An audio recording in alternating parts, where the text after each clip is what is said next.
पश्चिम बंगाल में साल 2011 में सत्ता में आने से पहले ममता बनर्जी की सरकार ने कई बड़े चुनावी वादे किए थे। इन्हीं वादों में एक अहम वादा उर्दू भाषा को दूसरी सरकारी भाषा का दर्जा देने का भी था। लेकिन अब यह मुद्दा एक बार फिर चर्चा में है और कई लोग मानते हैं कि यह वादा पूरी तरह से जमीन पर लागू नहीं हो पाई है। इसी को लेकर कोलकाता के गार्डन रिच मेटिया ब्रुज इलाके से ताल्लुक रखने वाले सामाजिक कार्यकर्ता सैयद मोहम्मद आलमगीर रिजवी ने अपनी नाराजगी जाहिर की। उनका कहना है कि यह वादा सिर्फ एक जुमला बनकर रह गया है और सरकार को इस दिशा में ठोस कदम उठाने की जरूरत है। आगामी विधानसभा चुनाव को देखते हुए उन्होंने कई अहम मांगे भी रखी। खास तौर पर मेटिया ब्रुज इलाके में सरकारी अस्पतालों की सेवाओं को बेहतर बनाने की मांग की गई है। उनका कहना है कि इलाके के लोगों को सही और समय पर इलाज की सुविधा नहीं मिल पा रही, जिसे सुधारना बेहद जरूरी है। इसके अलावा गार्डन रिच मेटिया ब्रुज क्षेत्र में बस सेवा को लेकर भी उन्होंने चिंता जताई। उन्होंने कहा कि परिवहन की सुविधाएं पर्याप्त नहीं है, जिससे आम लोगों को रोजाना काफी दिक्कतों का सामना करना पड़ता है। उन्होंने सरकार से अपील की है कि वह गार्डन रिच और मेटिया ब्रुज के लोगों की भावनाओं और जरूरतों का ख्याल रखे और उनकी समस्याओं के समाधान के लिए जल्द ठोस कदम उठाए। उर्दू को जो सरकारी जबान का हक मिलना चाहिए था, जो वादा के तहत, वो हक नहीं मिला। और उर्दू बेल्ट का मुसलमान का वोट चाहिए। आज उर्दू मुसलमान के वजह से आज ये सरकार है और हमेशा सरकार के सपोर्ट में ही है हम। मगर जब हम मुसलमान के साथ में है तो उनको भी मुसलमान का तकलीफ को, उनका मुद्दा को समझना चाहिए। सरकारी जबान का आप वादा किए तो अभी तक तो नहीं किए, मगर आप करें, क्योंकि इलेक्शन सर पे है। इसीलिए हम आए कि अभी सभी लोग वादा करेंगे, तो वादा में आएंगे तो सब पब्लिक से पूछे, नेता से पूछे, सवाल करें कि भाई ये 15 साल से पहले जो वादा किए हैं तो आप क्यों नहीं किए। एक नंबर का क्वेश्चन हो गया। दूसरे नंबर के एक हमारे मेटिया ब्रुज गार्डन रिच में अस्पताल का मुद्दा है। सीपीएम के जमाने में नागरिक परिषद संगठन बहुत जद्दोजहद, 8-10 साल के जद्दोजहद के बाद एक सरकारी नदियाल में हुआ। नदियाल ये बड़ा मेटिया ब्रुज के इलाके में और जो गार्डन से बहुत दूर है। मगर अभी वो नदियाल जो भी है तो इधर के लोग उधर नहीं जाते हैं, वहाँ आसपास के लोग ही फायदा उठाते हैं उसमें। और क्या है मालूम है, वहाँ सिर्फ 2, 3 या 4 डॉक्टर हैं, ना उसमें आईसीयू है, ना एमआरआई है, ना सीटी स्कैन है, उसमें कुछ भी नहीं है। वो अस्पताल क्या मरीज का इलाज करेगा, वो खुद एक मरीज है। अस्पताल ही एक मरीज है, हॉस्पिटल खुद एक मरीज है। हाँ, हॉस्पिटल एक खुद मरीज है। तो हम चाहेंगे कि इसमें हमारी सरकार ममता बनर्जी से हम लोग जुड़े हुए हैं, मगर हमको मालूम है कि काउंसिलर या एमएलए उन अभी फरहाद हकीम तक और अभिषेक बनर्जी तक और ममता बनर्जी तक नहीं पहुंच पा रही है। इसमें हमको समझ में आ रहा है कि हम बोल के बुरा क्यों माने। स्थानीय लोग तो इस मामले पर बहुत प्रोटेस्ट भी कर रहे थे, वहाँ के आसपास के नौजवान हाँ, कर रहे हैं, मगर कोई अभी तक का हल नहीं निकला। तो हम चाहे कि ये अभी मौसम जो है ये इलेक्शन का मौसम है, तो अभी बोलने से शायद काम बन जाए। और हम चाहते हैं ममता बनर्जी से कि वो काम इस पे तवज्जो दें और काम करें कि हम लोग को मसला हल हो जाए। आप खुद ही एक टीएमसी के सिपाही हैं, टीएमसी का टीएमसी आप खुद टीएमसी के फेवरेट भी हैं, करते भी हैं, हिमायती भी हैं, मगर उसके बावजूद भी आप इस तरह का जो मुद्दा उठा रहे हैं, आपको नहीं लग रहा है कि नहीं, ये देखिए, मुद्दा मेरा पर्सनल नहीं है और हम उसके टीएमसी के खिलाफ नहीं है। हम टीएमसी को वोट भी देते हैं, सपोर्ट भी करते हैं और मानुस को मानते भी हैं और उसको करते हैं, मगर उसके ये माने नहीं है कि हमारा मुसलमान का मुद्दा, हमारा गार्डन रिच मुद्दा ये न हल नहीं हो। हम चाहते हैं कि ये बात मतलब आगे तक पहुंचे और इसका हाई कमांड तक पहुंचे और इसका मसला का हल हो। आपने प्रेस रिलीज में बहुत सारे मुद्दों का आपने जिक्र किया है, जिसमें एक मुद्दा बस स्टैंड का भी आ रहा है, बस अवेलेबल नहीं होने का भी। क्या कितने पॉइंट्स पर आपने अपना एक है, देखिए मेटिया ब्रुज के ज्यादा लोग मजदूर हैं, तो वो मजदूर है, वो ज्यादातर दमदल्ला के इलाके में डाला में काम करने वाले, दुकान में काम करने वाले लोग हैं। उन लोग को छुट्टी 9 बजे के बाद मिलता है, 10 बजे के बाद मिलता है। आप 9-10 बजे के बाद में दमतल्ला से कोई बस नहीं मिलता है। और वो टैक्सी का भाड़ा शटल का 60 रुपया है, जो वो लोग बेयर नहीं करते हैं। कोई 407 का इंतजार करते हैं, कोई 407 है कि हम उसमें लटक के जाएं, नहीं 10 रुपये दे के पहुंच जाए। और उसमें कई बार एक्सीडेंट बहुत लोगों का हुआ। मेरे एक जानने वाले लोगों का एक साथ में 15 आदमी मरा। भेड़ बकरी के जैसे 40-50 लोग को हाँ, उठा दिया जाता और उस गाड़ी में कम से 50 लोग रहते हैं। कहीं गाड़ी नहीं मिले, मजबूरन उठना पड़ता है। आप हावड़ा में चल जाइए, 7 बजे के बाद आपका बस नहीं मिलता है। अच्छे, एक फेरी घाट मतलब बिचारी घाट से हावड़ा स्टेशन के लिए चालू किया था, जो सुविधाओं का दिखाई अभी जो बीच में चले गया, वो उद्घाटन किया था, कुछ दिन पे ही बंद कर दिया गया। यानी और ऑटो का मनमानी ऐसा है, खासकर खिदीपुर का और रामनगर से तारतल्ला का, जब चाहता अपने मनमानी से भाड़ा करता, कोई सरकार उसमें बोलने वाला नहीं, कोई बोलने वाला नहीं है। लाइन लगा रहता। मेरे कहने मतलब बस अगर रहता तो लाइन भी नहीं लगता, पैसा का सेविंग भी होता। इसको कोई भी देता, चाहे काउंसिलर है चाहे एमएलए है, बस सफर नहीं करता, उसको बस का क्या मालूम है और ऑटो का क्या मालूम है। हाजी साहब, बहुत सारे जो नौजवान हैं आईटी सेक्टर में जॉब करते हैं, सॉल्ट लेक वगैरह, एक भी बस भी अवेलेबल नहीं है गार्डन डी से सॉल्ट लेक के लिए। नहीं आबादी है 15-20 लाख लोग। नहीं, असल बात ना, हाँ। टीएमसी के लोग ना जान गए कि भाई मुसलमान तो बीजेपी को वोट नहीं देंगे, देंगे तो टीएमसी को देंगे। जाएंगे कहाँ? हमको छूट दिया है कि आप गाय खाओ और फसा से बेहाला से सरसोना से बस है सॉल्ट लेक सेक्टर के लिए। हाँ। लेकिन गार्डन डीच मटिया बुरुज जैसे इलाकों से नहीं है। तो अभी छोड़ दिया ये कि जितना नेता है सिर्फ अपना मफाद में, उसको बस स्क्वायर फुट में कहाँ बिल्डिंग बन रहा है, स्क्वायर फुट चाहे एमएलए हो चाहे काउंसिलर हो, सब स्क्वायर फुट के चक्कर में। इलेक्शन से कुछ दिन पहले ही, अभी इलेक्शन के कुछ रोज ही बाकी है और आप इस तरह का बुनियादी मसाइल जो उठाए हैं, क्या आगे आपका कुछ इलेक्शन लड़ने का इरादा है या फिर सरकार को सिर्फ जगाने का इरादा? ये सरकार को जगाने का है कि हम आप लोग के माध्यम से आप लोग को बहुत शुक्रगुजार है कि आप लोग आए, मेरा इंटरव्यू ले। मेरा मकसद है कि सरकार के कानों तक जाए और ये सब मसले का हल हो। आपके ऊपर कोई सियासी दबाव अगर बनाया जाता है तो? भाई अल्लाह मालिक है, खालिक है, जब मौत आएगा तो मर जाना है। और हम इस जगह में आज हम ना पहुंचे हैं, बहुत पीठ में घाव लेके है, और एक घाव अगर लगता है तो कोई हद नहीं है, फिर तो अल्लाह ताला हिफाजत करने वाला है। बहुत सारे लोग जो, बहुत सारे लीडर जो है वो दर दर जाते हैं वोट मांगने के लिए, मगर कहा जाता है कि डेवलपमेंट हो रहा है। क्या आप मानते हैं कि बंगाल में डेवलपमेंट? नहीं, डेवलपमेंट तो होता है, ठीक, डेवलपमेंट हो रहा है, मगर हमारे गार्डन में डेवलपमेंट नहीं हो रहा।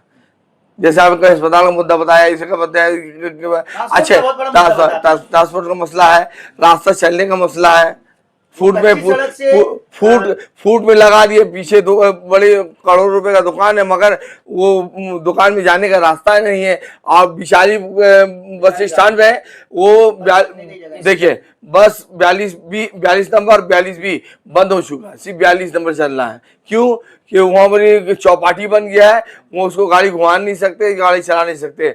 12B बस बंद हो चुका है, एक्स्ट्रा चलाने के बाद तो नहीं हो रहा, उल्टा बंद हो जा रहा है।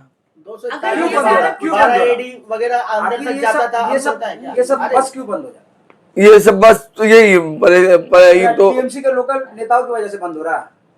अब वही जाने उसका बात, हम तो कैसे बता, मगर ये बंद हो रहा है, मगर टीएमसी इसका कोई एक्शन नहीं ले रहा। अगर ये बंद हो रहा है तो आम पब्लिक कितना ज्यादा इससे मुसीबत में? असल बात कोई, जैसे हम अभी से सामने आए तो हम भी आगे पीछे, मेरे घर वाले भी सोचे आप तो सामने आ रहे हैं, आपको कल मुश्किल आएगा, आप कर में कोई वार आएगा करे, तो हम बोले भाई अल्लाह ताला है, सब्र करेंगे, अगर पीठ पे खाओ खाना है तो खाएंगे, फिर अल्लाह मालिक है। इतनी सारी परेशानियां हैं, इतने सारे मुद्दे आपने उठाए, तो अब इलेक्शन के टाइम में आपने क्यों अपनी बातों को रखा? क्या दूसरी पार्टी आपको क्या प्रेशर दे रही है टीएमसी के खिलाफ में इस तरीके से? नहीं, सबसे बड़ा कोई पार्टी नहीं करते हैं, और अब अगर किसी को वोट देते हैं, सपोर्टर है, तो ये टीएमसी का, महामाटी मानुस का। और हम बोलना चाहेंगे कि ममता बनर्जी जिंदाबाद, अभिषेक बनर्जी जिंदाबाद, फरहाद हकीम जिंदाबाद। आलमगीर साहब, आपका ताल्लुक है लीडर मानते हैं, वो शख्स अच्छा है, मगर उनको वहां तक उनके कान तक पहुंचता नहीं बात।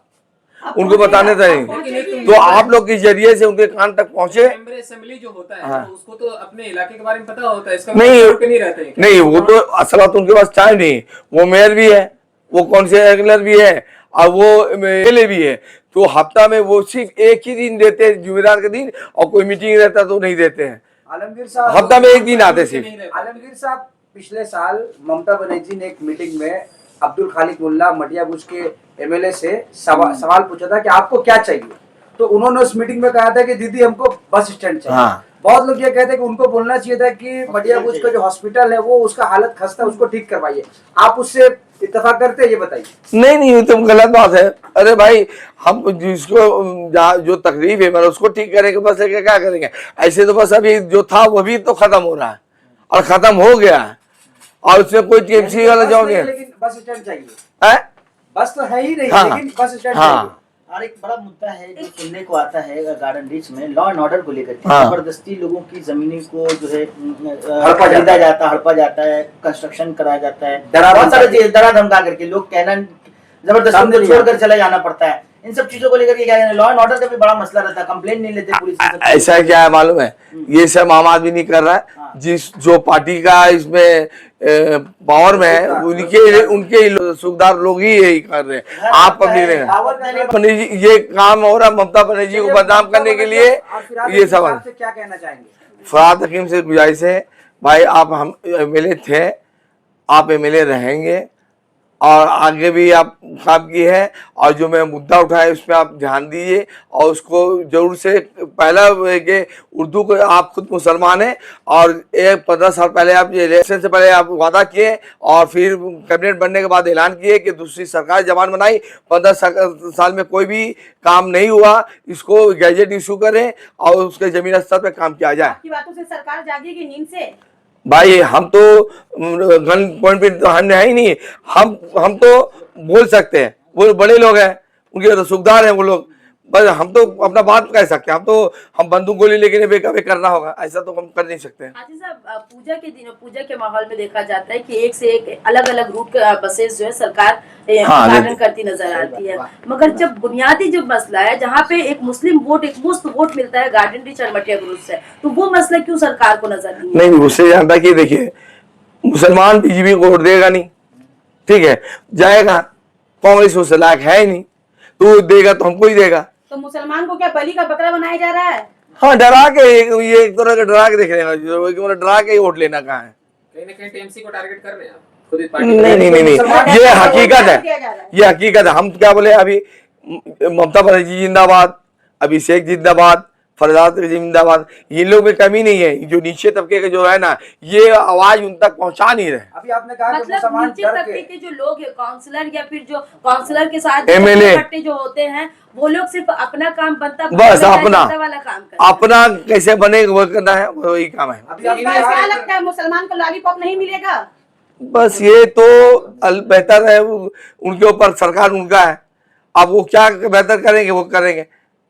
हाजी साहब, लास्ट क्वेश्चन है, आप एक बिजनेसमैन हैं और आप ऐसे सरकार के खिलाफ आप आवाज उठा रहे हैं, यानी कि बुनियादी मसाइल को लेकर के सामने आ रहे हैं, जो 15 साल से सत्ता में बंगाल में ऑलरेडी काबिज है और सरकार चला रही है। क्या लग रहा है कि क्या आपका ये आवाज जो है कहीं ना कहीं बिजनेस पे क्या कोई इफेक्ट पड़ सकता है? देखिए, रोजी का मालिक अल्लाह ताला है, रिस्क का मालिक अल्लाह ताला है, जितना आपको मिलना है मिलेगा। मेरा बाप सिर्फ एक ड्राइवर था और उसके जरिए से हमें यहाँ तक पहुंचा है। हमको बोलने में कोई शक नहीं कि हम भी खुद गाड़ी माल उठाया है, ढोया है, गाड़ी को धोया है, मेहनत करके आए हैं। मेरा रिकॉर्ड कोई भी आदमी, मेरा एक आदमी भी निगेटिव बोल देगा तो आपका जो बोले हम उसका सजा मुहार है, नंबर 1। और दूसरा है कि देखिए, अभी ये एजुकेशन लोन जो दे रहा है कि जब तक नौकरी नहीं मिलेगा, मैं 1,500 रुपये अगर मिलेगा, तो ये इतना शॉर्ट टाइम में बोला गया कि ये 10% लोग ही फार्म कर सकें, 90% नहीं कर सकें। 10% का पैसा आने लगा है और वो पोर्टल वगैरह पर सब बंद हो गया है। ये क्या क्या है मैंने कि ये इलेक्शन के टाइम में ये दो तो हमको जो नाराज भी है वो हमको वोट मिले।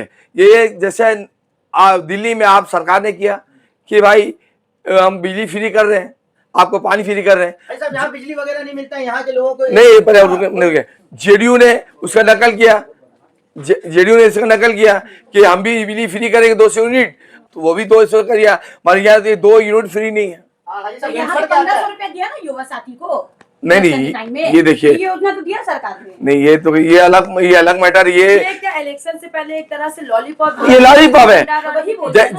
जैसे नीतीश सरकार ने 10,000 रिकॉर्ड में सबका दिया और 10,000 देने से 100 औरत लोग दे दी है उसी लक्ष्मी भंडार के नाम में, कदे के सब पैसा दे रहा तो हम इसी को वोट दें। बीजेपी 3,000 रुपया दे रही है, बीजेपी 3,000 दे रही है और कह रही है अकलियतों के लिए बहुत सारा काम है। क्या लगता है बीजेपी को वोट करना चाहिए मुसलमानों को? कोई मुसलमान टीएमसी वो कोई वोट करे, कोई बीजेपी को वोट नहीं करे, चाहे जितना ही लालच है वो। आज पूरे हिंदुस्तान में उसका कोई भी एक लीडर नहीं है, ना एमएलए है ना एमपी है जो मुस्लिम, तो जब वो है नहीं तो हम उसको क्यों दें? टीएमसी आप मानते हैं कि जमीनी स्तर पर पूरी तरह फेल है? नहीं, फेल तो नहीं बोलेंगे, कुछ काम है जो हमको गिना है उसमें करने की जरूरत काम होने की जरूरत है। गार्डन रिच का जो ये आपके मीडिया के माध्यम से उनके कानों तक जाए और हमसे अभिषेक साहब, ममता बनर्जी साहब और फरहाद हकीम साहब हमको अच्छी तरह जानते हैं। हम अंजुमन रफीकुल हुज्जाज जो मुस्लिम हज में जाते हैं, आज 2011 से हम लोग 15 साल से ट्रेनिंग देते हैं, खिदमत करते हैं, पहले ईद से पहले और एक ईद के बाद, और फिर जब आते हैं हाजी सब तो हम लोग सब ये प्रोग्राम सब हम करते हैं। मेरा इस्तेमाल सब प्रोग्राम मेरे हॉल में होता है और हम करते हैं, और मेरे संग में अच्छे लोग भी जुड़े हुए हैं। अगर आपकी बात अगर नहीं सुनती है सरकार या टीएमसी या तो फिर आपका एक्शन क्या होगा? देखिए, आज तो 2 तारीख है, आप प्रेस कॉन्फ्रेंस कर रहे हैं, तो आप आज से कल तक तो लोड हो जाना चाहिए। 3, 4, 5 ये 3 दिन के अंदर में अगर हमसे बात करके हमको बात कर लेते हैं, समझौता का हल कर लेते हैं, तो वह बहुत अच्छा बात है। नहीं तो फिर हम आगे हम नॉमिनेशन फाइल करने के लिए आजाद उम्मीदवार की तरफ से हम यकीन दहानी नहीं कराते इन कामों को लेकर के? तो हाँ, नहीं यकीन दहानी कराएंगे कि हम आपको इसका काम करा देंगे, आपका ये पैम्पलेट कर देंगे, आपका ये गैजेट में कर देंगे, आपका आश्वासन नहीं देते हैं तो फिर हम मजबूर होंगे कि हम नॉमिनेशन फाइल करने के लिए आजाद उम्मीदवार के लिए। कौन सा असेंबली से? क्या पोर्ट अंचल से आप? पोर्ट हम जहाँ से रहते हैं, पोर्ट संबली में रहते हैं 35 में, तो पोर्ट अंचल से ही है। तो आवाम का मुद्दा उठाने के लिए अगर आपकी बातें नहीं सुनी गई या कोई आश्वासन नहीं दिया गया तो आप खुद जो है चुनावी मैदान पर उतरेंगे आवाम के मुद्दों को लेकर? हाँ, ये तो बेशक, क्योंकि जब मेरा बात नहीं सुना जाएगा तो मजबूरन हमको कोई नेता बनने का शौक नहीं है और हमको कोई नेता बनना भी नहीं है, मगर मजबूरी बहुत कुछ कराता है। तो सीधी टक्कर फिरहाद हकीम को देंगे आप? नहीं, हम वो बड़े लोग हैं, मगर हाँ अपना एक पहचान तो छोड़ेंगे। भाई एक आदमी है जो बात उठाया है, वही बहुत आदमी रहते हैं तो कोई भी बात नहीं उठाया, एक आदमी है जीतना, और हमको मालूम है फरहाद हकीम से हम जीत नहीं सकेंगे, मगर हर जगह स्टेज पे करके उनका बात को आवाम तक पहुंचा देंगे कि एक नेता चुनो, स्टाम्प पेपर मत चुनो। वाह।